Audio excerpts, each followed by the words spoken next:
List of tools: saw, miter saw, hammer, power drill, tape measure, level.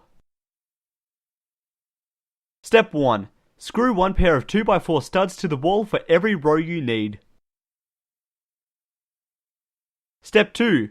Drill holes onto the bottom of the planters.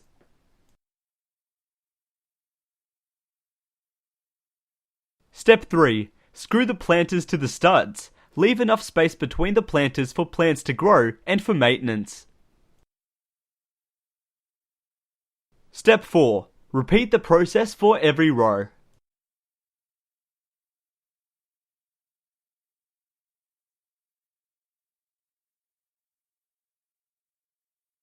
Step 5. Fill the planters with soil and plant your plants.